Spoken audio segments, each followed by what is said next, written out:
Welcome to the Deep Dive. Ever wondered how your favorite brands seem to know exactly what you want, almost before you do? It can feel a bit like mind reading sometimes, can it? It really can. Well, today we're pulling back the curtain on one of the most powerful secrets in business. The art and science of market segmentation. A really crucial topic. Absolutely. This is from Chapter 35, part of Unit 4's Introduction to Marketing. And our mission for this deep dive, it's simple, to really get our heads around and revise the core concepts of how businesses identify and connect with their ideal customers. Yeah, nail down the fundamentals. Exactly. And for those looking to dig even deeper, remember you can always find more resources at www.igcse-business.weebly.com. Now, okay, let's unpack this. Because marketing isn't just about selling. It's about truly understanding people. It's about precision, isn't it? It's about recognizing that everyone is actually made up of distinct someones, you know? That's a powerful point, a really good way to put it. So let's start with the absolute foundation.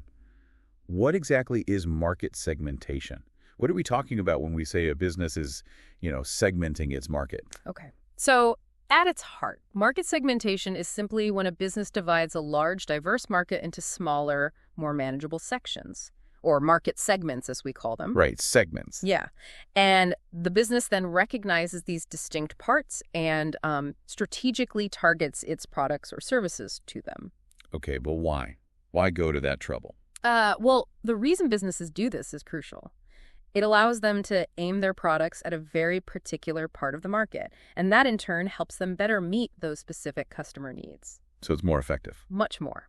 What's fascinating here is how it allows businesses to be incredibly precise in their approach rather than just, spraying and praying, hoping for the best. That level of precision makes so much sense. It immediately makes me think of companies like, say, Rolex. Oh, good example. They're not trying to sell a watch to everyone on the planet, are they?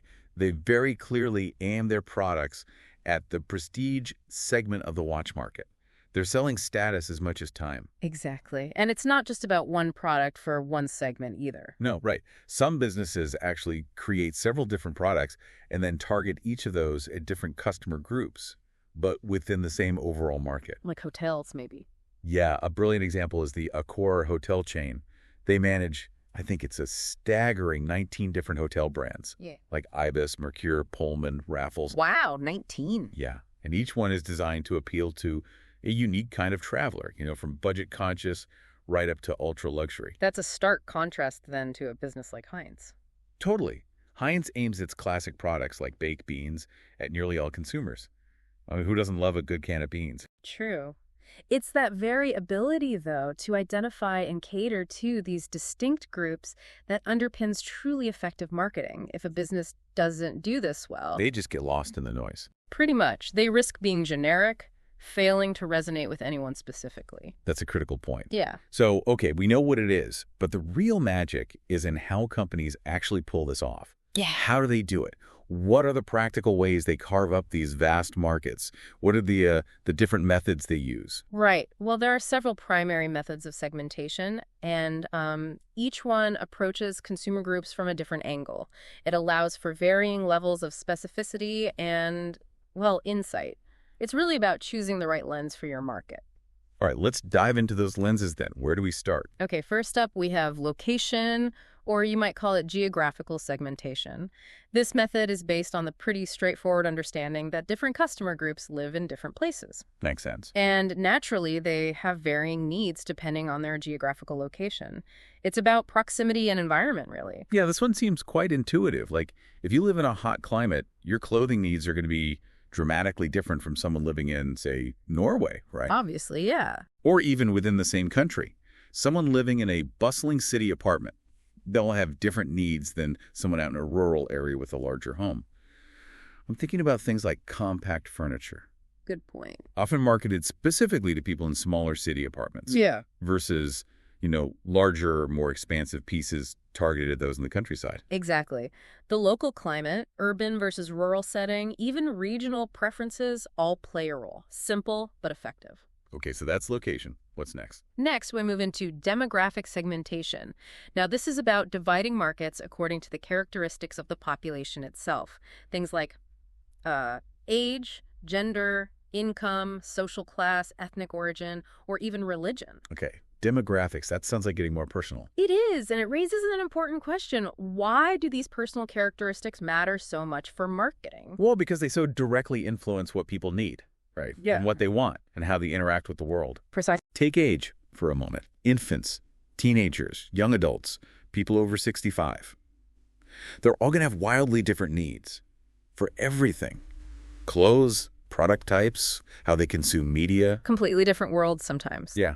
Then there's gender. Products like toiletries, perfumes, even clothing lines are very often targeted specifically at males or females. It's pretty obvious usually. Though that's becoming more nuanced too sometimes. True, good point. But the basic principle holds. And income.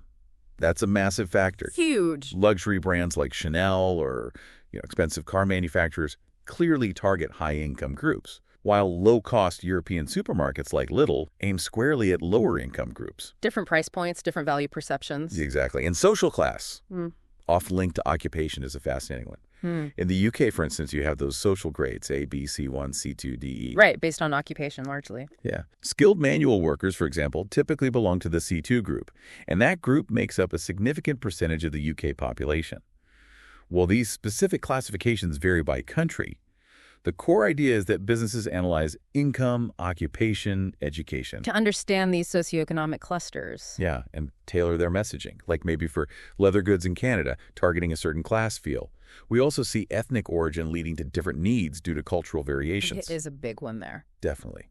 And religion, too, that can dictate specific needs, like the demand for kosher food in the USA. So each of those demographic factors provides a really powerful lens, a way to understand and segment a market. But what if location and demographics, while useful, aren't quite enough? They don't capture the whole picture of someone's motivations. Ah, right. Because people in the same demographic group can still be very different.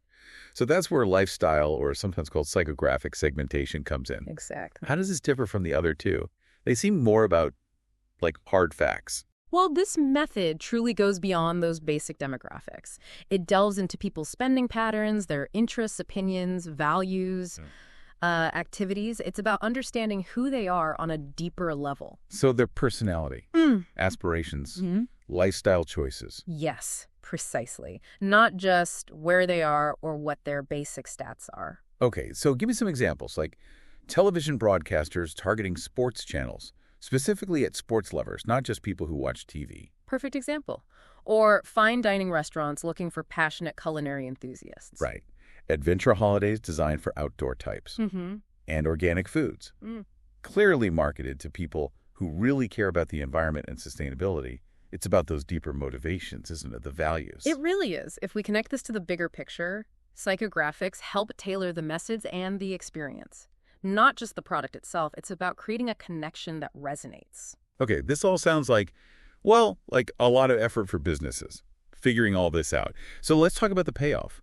Why do businesses invest so heavily in understanding these distinct customer groups? What are the big benefits of market segmentation? Right, and there are significant advantages. Firstly, and quite simply, it's just much easier to meet diverse customer needs when you've clearly identified them. You know who you're talking to. Exactly. Yeah. You're not guessing anymore. And this isn't just about making customers happy, although that's important. It's about business growth, too, presumably. Absolutely. Secondly, it can actually increase revenue significantly because it allows businesses to charge different prices to different customer groups based on the value they perceive. Ah, okay. Like airlines. Perfect example. Airlines charging way more for first-class seats compared to economy. Or luxury hotels in London or Dubai versus a budget option down the road. They're capturing different value points from different segments. Precisely. Another key benefit is increased customer loyalty. Right, that makes sense. Customers often become far more loyal to a business that provides products or services specifically designed for them. Think about someone who gets bespoke suits made. Yeah, they're probably not going anywhere else. Highly unlikely. Also, crucially, businesses can avoid wasting precious promotional resources How so? by targeting adverts only at genuinely interested people rather than just blasting everyone. This means every marketing pound or dollar or euro works harder, more efficient. Less waste. Got it. And finally, it allows businesses to market a wider range of goods to different customer groups simultaneously. Think back to Accor hotels. With their 19 brands. Yeah. They're building a whole ecosystem catering to lots of different needs under one umbrella. So summing that up, It's about efficiency in marketing, building deep loyalty, maximizing revenue by being smart about pricing and targeting, and creating a really comprehensive offering. That's a good summary. And it's important to note it's not just for the corporate giant. All right, small businesses too. Definitely. Both large and small businesses use segmentation. Small businesses, in particular, often find huge success by focusing intently on a very specific niche segment, one that larger players might overlook. Finding their corner of the market. Okay, fantastic. That gives us a really solid understanding. All right, now that we've really peeled back the layers on market segmentation, how about we test ourselves a little? Let's do a quick quiz. Sounds good. Let's see if we've been paying attention. Okay, you at home play along too. Question 1. Which of the following products is likely to be targeted at a particular market segment? Your options are biscuits, a golfing magazine, bread, or petrol. Biscuits, bread, petrol. Seem pretty broad. What do you think? Pause. Okay, the answer we're looking for here is B, a golfing magazine. While the others are consumed by a pretty vast, undifferentiated market, a golfing magazine is clearly aimed at people with a very specific interest, a lifestyle segment almost. Right, makes sense. Very niche. Question 2. You're advising a business. Which of the following is a key strategic advantage of market segmentation? Options. A, there will be less waste in promotion and advertising. B, cash flow will improve. C, customers will be more loyal. Or D, product development is cheaper. Okay, several of those sound like benefits we discussed. They do, but which is a key strategic advantage from the options? Pause. The most direct advantage here is A, there will be less waste in promotion and advertising. Yeah, that efficiency point. Exactly. While customers becoming more loyal is definitely a benefit, that impact on marketing spend is immediate and, well, very tangible strategically. Good distinction. Question 3. Thinking back to our chat about social class, particularly in the UK example, skilled manual workers typically belong to which socioeconomic group? Is it C1, C2, CD, or DA? Remembering the letters. Tricky one, maybe. Pause. And the answer is B, C2. This just highlights how those specific classifications, even if they vary regionally, help businesses categorize and understand different socioeconomic segments for, targeted marketing. Useful shorthand for marketers. Definitely. Final question, number 4. Airlines offering first-class accommodation on long-haul flights are segmenting the market primarily according to which characteristic? Is it gender, ethnic origin, age, or income? Okay, first-class flights. What's the main driver there? Pause. The correct answer is D, income. First class is typically targeted at those with higher disposable income. It illustrates how businesses create different value propositions based on financial capacity. Absolutely. Yeah, that quiz really pulls together how these different methods work in practice, doesn't it? Helps see how businesses use them to position themselves. It does, yeah. It solidifies it. So, wow, we've taken a pretty deep dive into market segmentation today. We've covered what it is, the different ways businesses slice up the market geographically, demographically, psychographically. And crucially, why they do it. And why it's such a game changer for success. It truly highlights how understanding and responding to your audience, well, it's foundational, isn't it? Foundational to any successful business strategy. Indeed.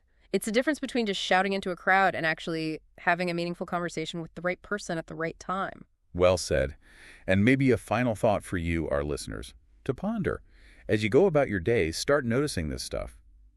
But also think, how might new technologies, like, say, personalized AI or shifting global trends, how might they be creating entirely new ways for markets to segment? Or making existing segments even more fluid. Exactly. How might a business try and predict the next big lifestyle segment before anyone else catches on? Something to think about. Always looking ahead. Always. For more resources and to continue your deep dive into this topic, remember you can visit www.igcec-business.weebly.com. Definitely check that out if you want to explore further. Thank you so much for joining this deep dive. Until next time, keep exploring.